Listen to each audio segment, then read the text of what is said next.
Every time you say no to someone, something happens inside your body before the words even leave your mouth. Your heart rate increases slightly, your chest tightens, your thoughts begin to accelerate, and within seconds, your brain starts generating reasons, justifications, explanations. Sentences you haven't spoken yet are already being constructed. A paragraph is forming before you've said a single word, and by the time you actually respond, you've already written a full mental essay defending your decision. Most people assume this is a confidence problem, a personality trait, something they were simply born with. The person who just can't say no without feeling guilty, the person who always explains too much. But that assumption is wrong. What you're experiencing is not a character flaw, it is a nervous system response, a predictable, measurable biological reaction. And once you understand the mechanism behind it, the pattern begins to lose its grip on you. Here is what is actually happening inside your brain. When your nervous system perceives a social threat, disappointment, rejection, disapproval, conflict, it activates the same threat detection system it uses for physical danger. The amygdala fires. Cortisol and adrenaline begin moving through your system within milliseconds. Your heart rate increases. Your breathing becomes slightly shallower. Your body enters a mild but very real stress response. And in that physiological state, your brain does not think clearly. It thinks defensively. It starts building a case. It starts scanning for ways to reduce the perceived threat. Not because something is genuinely wrong, not because you are weak, but because your nervous system classified upsetting someone as a threat worth defending against. And it is responding exactly the way it was trained to respond. This specific pattern has a name in psychology. It is sometimes called the fawn response. Most people are familiar with the classic stress responses: fight, flight, freeze. But there is a fourth response that receives far less attention. Fawn. When fighting feels too risky and leaving isn't an option, the nervous system finds a third path. Appeasement. Agree, explain, soften, justify. Keep the other person comfortable so the perceived threat disappears. Reduce the tension before it escalates. Make sure no one is upset. And for many people, this response was not chosen. It was trained. In early environments where saying no caused tension, emotional withdrawal, or direct punishment, where expressing a limit resulted in guilt, conflict, or damaged connection, the nervous system did what it always does in difficult environments. It adapted. It created a rule that felt necessary for survival at the time. Agreeable equals safe. Assertive equals danger. And that rule became automatic. It became wired into the threat detection system at a deep level. So now, decades later, that same rule runs in the background, quietly, automatically, even in situations that carry absolutely no real danger. A coworker sends a message asking for help on a project. A friend invites you somewhere you don't want to go. Your manager adds one more thing to your already full schedule. A family member makes a request that doesn't work for you. The situation is completely safe. There is no genuine threat in any of these moments. But your nervous system doesn't know that. It cannot distinguish between a social request in adulthood and the emotional environment it learned to survive in years ago. It detects the same signal it always detected: potential disapproval. And it responds the same way it always has, with activation, with urgency, with the impulse to explain, soften, and justify until the tension disappears. But here is the part most people never realize. The over-explanation is not solving the threat. It is reinforcing it. Every time you over-justify a boundary, your brain logs new information. It records this interaction as evidence that the boundary was not safe on its own, that your no required defense, that assertiveness needed to be cushioned with enough explanation to become acceptable. And this creates a loop. The more you explain, the more your nervous system confirms that saying no is genuinely risky. The pattern does not weaken over time without intervention. It deepens. It becomes more automatic, more immediate, more difficult to interrupt.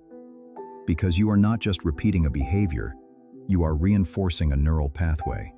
You are training your amygdala to respond faster and more intensely each time, which is why willpower alone rarely changes this pattern.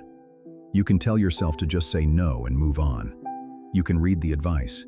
You can know intellectually that you don't owe anyone a long explanation. But if you don't address the underlying nervous system response, the pattern continues. Because you are not dealing with a thought problem, you are dealing with a physiological one. So the intervention does not start with the words you use. It starts earlier. It starts at the moment of activation. That exact second when someone makes a request and your system goes into threat mode.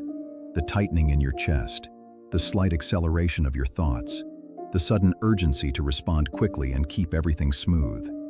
That moment. That is where regulation begins. And here is a practical protocol built around that moment. The next time someone asks you for something and you notice that internal activation, stop before responding. Not to gather your explanation, not to prepare your justification, simply to interrupt the automatic threat response before it takes over. 3 to 5 seconds. Breathe slowly and deliberately. Extend the exhale slightly longer than the inhale. This is not a metaphor for calming down. It is a direct physiological intervention. A longer exhale activates the parasympathetic nervous system. It signals to your brain that the perceived threat is not real. It begins to bring your cortisol levels down. And this matters because your prefrontal cortex, the part of your brain responsible for clear, rational, calibrated decision-making, is partially suppressed during a cortisol spike. This is why your thinking becomes distorted when you're activated, why your responses feel urgent, why the need to over-explain feels almost compulsive in those moments. You are not thinking clearly. You are thinking from inside a mild threat response. So the first step must always be physiological. Regulate first, respond second. After that pause, after the activation has dropped enough to think clearly, ask yourself one simple question. Do I actually want to do this? Not, will they be upset if I say no? Not, how do I phrase this so they won't be disappointed? Not, what is the safest way to respond right now? Just, do I want to do this? That question returns the decision to you. It reconnects you to your own signal instead of the external social pressure. If the answer is yes, then say yes freely. But if the answer is no, your response can be short. Not because short is harsh, not because brevity is cold, but because short is regulated. A dysregulated nervous system produces long, apologetic, heavily justified responses.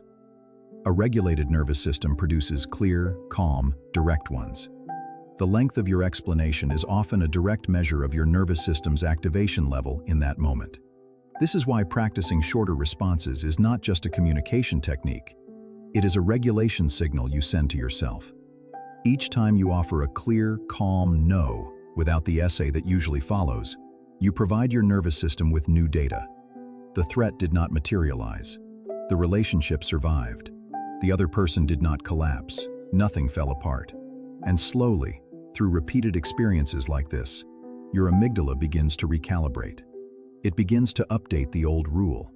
It begins to reclassify assertiveness as something other than danger. This process is not fast.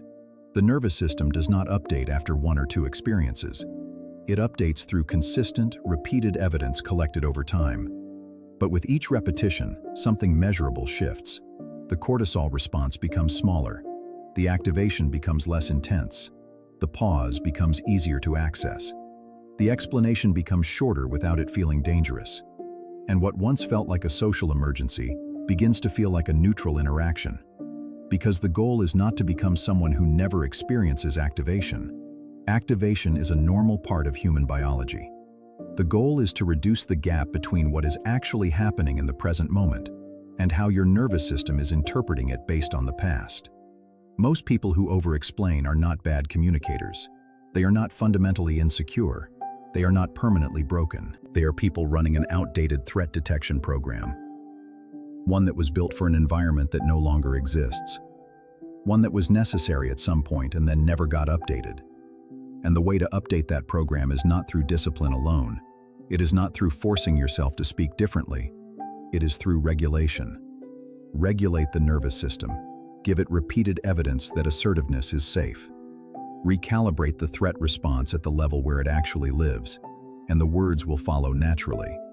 Because a calm nervous system does not need to build a case. It does not need permission to protect its own boundaries. It simply responds to what is real, not to what it was once trained to fear.